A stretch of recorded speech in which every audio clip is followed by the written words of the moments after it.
Assalamualaikum warahmatullahi wabarakatuh. Ada segala sesuatu yang kita hadapi dalam peristiwa kehidupan ini, tentunya kemungkinan besar kita berada di beberapa gelombang yang ada di dalam jiwa kita. Yang pertama, ada disebut dengan gelombang alfa. Alfa itu di mana kondisi jiwa manusia dalam keadaan rileks. Alfa negatif, alfa yang lemah adalah dia bisa melakukan suatu kebaikan, bertindak kebaikan, tapi lemahnya adalah tidak bisa menghentikan keburukan yang datang dari luar ke dalam jiwa kita. Sering kita mendengar ada orang baik tapi masih tertipu. Berarti kita berada di dalam gelombang alfa negatif. Ada juga gelombang alfa positif. Kita bersikap rileks terhadap peristiwa apapun itu yang ada di luar kelopak mata kita.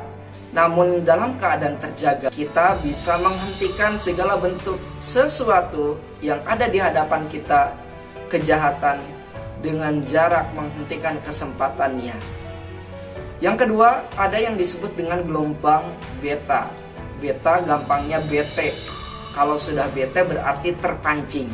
Jiwa yang dalam keadaan beta negatif kemungkinan besar akan mudah terpancing amarah atau hawa nafsu. Maka orang yang berada di beta positif, dia akan tegas dalam menghadapi sesuatu, apalagi terkait tentang personalitinya ataupun kehormatannya. Yang ketiga, ada yang disebut dengan gelombang gamma, berarti makin tinggi. Gamma itu berarti gelombang di mana kondisi jiwa manusia terkondisikan dalam kondisi yang random.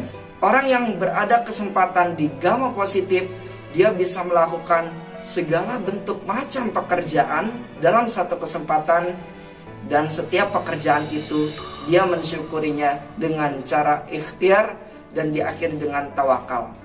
Ini yang disebut oleh pakar psikologi disebut multitasking.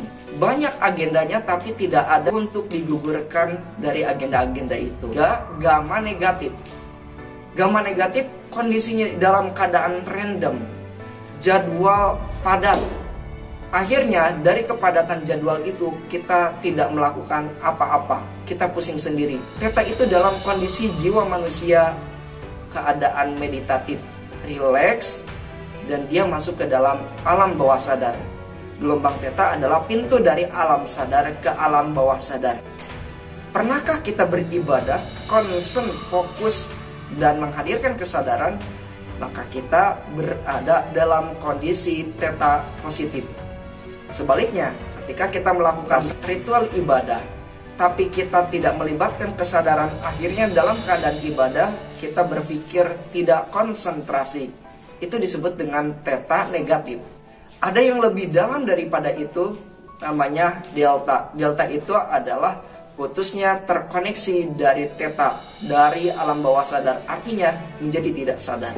Delta negatif, kemungkinan besar dia dalam keadaan setengah sadar, mendekati daripada tidak sadar, atau dia bisa dalam keadaan pingsan, mabuk, kesurupan, tidur, koma, atau mati suri.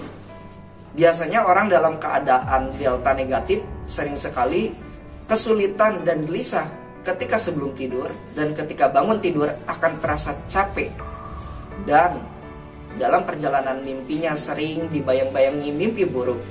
Lain halnya dengan keadaan delta positif, tidak ada kegelisahan yang dibawanya ketika tidur, dan ketika bangun tidur pun dalam keadaan fresh. 5 gelombang ini sesuai dengan ilustrasi Quran surat Ali Imran ayat 190-191. Bismillahirrahmanirrahim. Inna, sesungguhnya, di dalam khalqis samawati wal ard, penciptaan langit dan bumi, waqtilafil laili wan nahari, dan peredaran siang dan malam, la ayati liulil albab, ayat, terdapat tanda-tanda kekuasaan Allah yang diberikan kepada jiwa-jiwa yang Allah hidupkan. La ayati liulil albab. Liulil albab adalah orang-orang yang berpikir menciptakan zikir, dan orang-orang yang berzikir menciptakan fikir. Maka ketika kita berposisi di dalam ulil albab, berarti kondisi jiwa kita kemungkinan besar berada di alfa positif dalam keadaan rileks, menyertakan kesadaran dan melibatkan akal dan pikiran di dalam pengawasan kita. Juga termasuk dalam kategori theta positif, di mana manusia sudah bisa menenangkan dirinya, berdamai dengan dirinya, lalu dalam keadaan meditatif bertawakal kepada Allah dengan cara penghayatan kehidupan ini yang nantinya akan memunculkan ilham atau inspirasi kesemestaan. Maka dari itu, orang-orang yang disebut dengan ulil albab alladzina yadhkurunallaha, yaitu adalah orang-orang yang selalu awas terjaga mengingat Allah. Alladzina yadhkurunallaha qiyaman, dalam keadaan berdiri, wa qu'udan, atau dalam keadaan duduk, wa ala junubihim, ataupun dalam keadaan berbaring, wa yatafakkaruna fi khalqis samawati wal ard, tentang merefleksikan diri jiwa ini dari tanda-tanda kekuasaan Allah baik di langit dan di bumi. Rabbana, maha suci Engkau ya Allah, hada batilan, tidak ada ciptaan Allah yang sia-sia, pasti bermakna, ada tujuannya dan banyak pembelajarannya. Fakina adzabannar, mudah-mudahan kita termasuk orang-orang yang terhindar dari siksa api neraka karena kita menggunakan akal kita, hati kita dalam pengawasan kita untuk berpikir, menciptakan zikir, untuk berzikir, menciptakan pikir. Itu saja yang dapat saya sampaikan mengenai 5 gelombang yang ada di dalam jiwa manusia.